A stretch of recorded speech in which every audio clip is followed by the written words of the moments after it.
Assalamualaikum warahmatullahi wabarakatuh. Perkenalkan, nama saya Dara Kalisa Hindi dari D4 Teknik Informatika A dengan NRP 3125/2016. Jadi di sini saya akan menjelaskan tentang kit flip-flop yang sudah saya beli, dan kit flip-flop itu jenisnya adalah Astable Multivibrator. Yang pertama ada pengertian dari rangkaian flip-flop itu sendiri. Flip-flop adalah suatu rangkaian elektronika yang memiliki dua kondisi stabil dan dapat digunakan untuk menyimpan informasi sebanyak 1 bit. Nah, flip-flop ini ada 4 jenisnya. Jenis flip-flop yang pertama ada RS flip-flop. RS flip-flop ini adalah dasar dari semua flip-flop yang memiliki dua gerbang inputan atau masukan, yaitu R dan S, yang R artinya reset dan S artinya set, dan mereka dari kedua inputan tersebut akan menghasilkan dua output yang diinisiasikan sebagai Q dan Q accent. Nah, dari tabel kebenaran ini yang di sebelah kiri akan menghasilkan diagram timing. Jadi diagram timing, cara membacanya adalah setiap diagram clocknya naik, akan terjadi perubahan sesuai dengan inputan dari S dan R, sesuai dengan tabel kebenarannya. Jika saat kenaikan clock dan S-nya adalah 1 dan R-nya adalah 0, maka hasil output dari Q-nya adalah 1. Lalu jika perubahan kedua adalah saat S-nya 0 dan R-nya 0, maka tidak ada perubahan, jadi outputnya akan seperti sebelumnya. Begitu pula selanjutnya.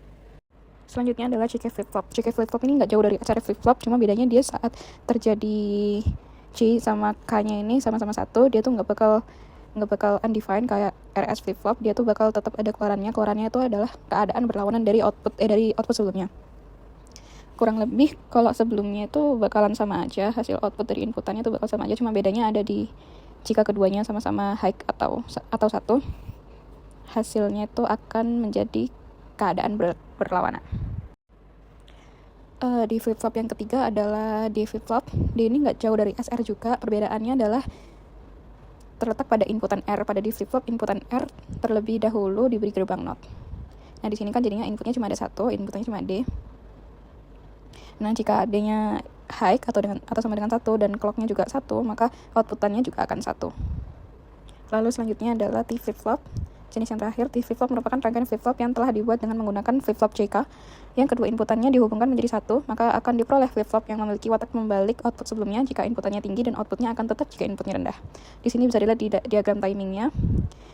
T-nya ada input 1, dan saat clock-nya naik, Q-nya akan 1 juga. Nah, tapi di kenaikan clock yang kedua, Q-nya akan berubah menjadi 0, karena dia akan berbalik dari output sebelumnya. Begitu pula seterusnya.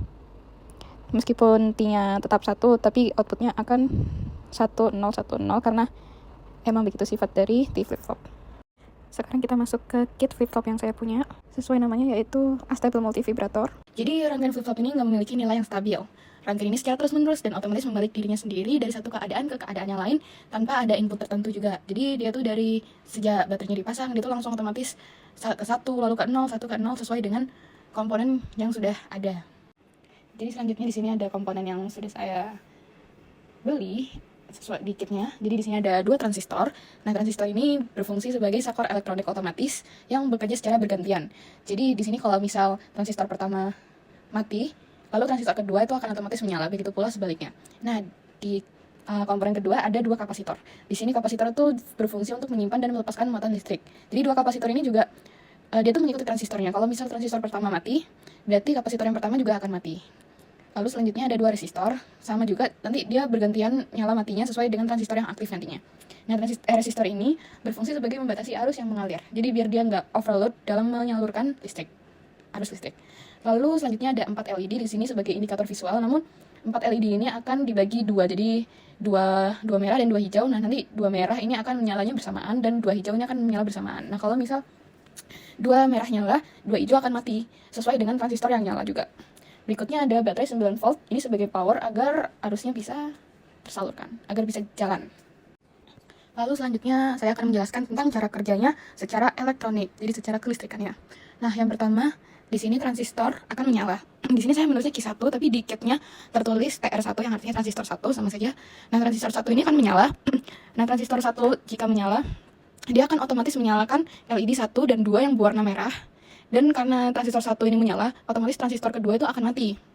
Nah, selama transistor 1 ini menyala, komponen yang nyambung dengan transistor pertama ini juga akan nyala kan, seperti LED merah yang saya anggap sebagai LED 1 dan 2. Lalu resistor 1 dan kapasitor 1 ini akan menjalankan sesuai dengan fungsi mereka. Lalu selanjutnya yang kedua, selama LED 1 dan 2 menyala, kapasitor yang di sisi berlawanan, yaitu kapasitor kedua, mulai mengasih muatan perlahan-lahan. Jadi selama LED 1 dan 2 menyala, harusnya tuh ada yang tersimpan di dalam kapasitor kedua yang selanjutnya akan menyala. Nah, saat kapasitor kedua ini sudah penuh, itu langsung memicu transistor kedua untuk nyala. Nah, kalau misal transistor kedua itu nyala, otomatis dia akan mematikan transistor yang pertama. Lalu selanjutnya, nah nomor 4 ini kan sudah saya jelaskan tadi, menyalanya transistor kedua secara instan akan mematikan transistor pertama. Sehingga LED 1 dan 2 akan padam, yang tadi tersambung dengan transistor pertama. Nah, karena transistor kedua sudah nyala, sekarang bergantian LED 3 dan 4 yang nyala, karena harusnya sudah mulai ke LED 3 dan 4 yang berwarna hijau. Nah, selanjutnya nomor 5, ini menjelaskan tentang proses tersebut itu berulang secara berkali-kali sampai power supply-nya itu terputus, sampai baterainya sudah tidak tersambung lagi. Jadi pada intinya yang pertama itu dia akan menyalakan semua yang komponen pertama, yaitu transistor pertama, kapasitor pertama, dan resistor pertama, serta LED 1 dan 2. Nah, selama di sini saya tidak menulis resistor karena resistor itu pasti bekerja sesuai dengan yang sudah disambungkan. Jadi kalau misal transistor pertama yang nyala, berarti resistor pertama juga yang menjalankan fungsinya sebagai penghambat arus listrik. Jadi biar dia nggak meledak lampunya. Selanjutnya saya akan menjelaskan cara kerja secara logika. Nah, yang pertama, gerbang NOT pertama itu mengeluarkan sinyal high dan akan menyalakan dua LED pertama, yaitu LED 1 dan 2 yang berwarna merah. Lalu kedua sinyal high ini masuk ke elemen penunda waktu di sisi berlawanan dan memulai perhitungan mundur kapan dua LED kedua itu akan menyala. Nah, setelah jeda waktu selesai, sinyal high tersebut diteruskan dan memaksa gerbang NOT 2 membalik keluarannya menjadi low. Selanjutnya, keempat, sinyal low yang baru ini kemudian memulai perhitungan mundur di sisi pertama rangkaian. Jadi pada intinya gerbang ini akan membuka merah dan hijau secara bergantian. Yang kelima, saat jeda waktu kedua selesai, gerbang NOT 1 kembali dipaksa mengeluarkan sinyal high dan seluruh siklus berulang. Itu dari secara logikanya begitu. Di saat selanjutnya ada tabel keadaan dari astable multivibrator saya.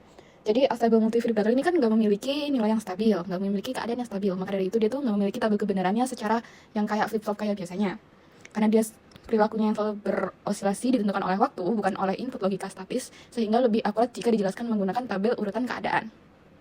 Nah, di sini memperlihatkan kalau misal Q1 atau LED merah, Q1 itu maksudnya transistor 1 yang menyalakan LED merah, maksudnya begitu. Nah, di waktu pertama ini Q1 nyala, lalu Q2 akan mati. Begitu pula di waktu berikutnya ya. Mereka akan bergantian begitu terus, 1001, 1001. Jadi kalau misal LED merah nyala, dia LED hijau akan mati. Begitu pula sebaliknya, jika LED hijau nyala, LED merah akan mati. Nah, selanjutnya ini ada tabel urutan keadaan. Jadi ini sama aja seperti yang sudah saya jelaskan tadi di cara kerja elektroniknya. Ini waktu pertama itu kalau keadaan transistor satunya nyala, keadaannya akan menyalakan LED 1 dan 2 yang berwarna merah. Nah, keterangan proses ini sama saja seperti cara kerja yang tadi sudah saya sebutkan yang secara elektronik. Nah, di sini saya akan memperlihatkan secara real kit flip-flop astable multivibrator saya. Jika saya menyambungkan dengan baterai, dia akan otomatis mulai menyala. Karena saya nggak menginisiasi adanya button atau input, jadi secara otomatis dia akan menyala jika ada power yang tersalurkan. Pertama, jika saya menyalakan baterai ini, dia akan otomatis yang terlihat menyala adalah merah duluan, LED 1 dan 2. Nah, LED 1 dan 2 ini tersambung dengan transistor pertama. Jadi yang TR1 atau tadi yang di cara kerja itu saya menulisnya Q1 yang artinya TR1 juga.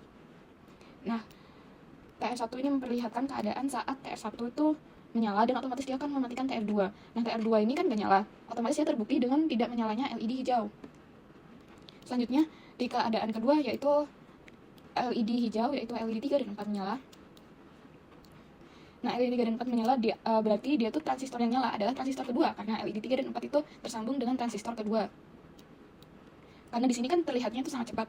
Tapi sebenarnya di dalam ini, saat LED merah ini menyala, dia tuh diam-diam ada tersimpannya power ke kapasitor kedua yang akan memicu nyalanya transistor kedua. Berikutnya kita masuk ke kesimpulan yang terakhir nih. Nah, rangkaian astable multivibrator ini pada dasarnya adalah sebuah osilator mandiri, bukan elemen memori yang bekerja menggunakan umpan balik silang antara dua transistor. Kecepatan kedipan diatur secara presisi oleh nilai resistor dan kapasitor, yang secara visual mendemonstrasikan konsep dasar sektor elektronik dan osilasi. Jadi begitu saja dari saya. Terima kasih sudah melihat video saya. Terima kasih atas perhatiannya. Mohon maaf jika ada kesalahan. Wassalamualaikum warahmatullahi wabarakatuh.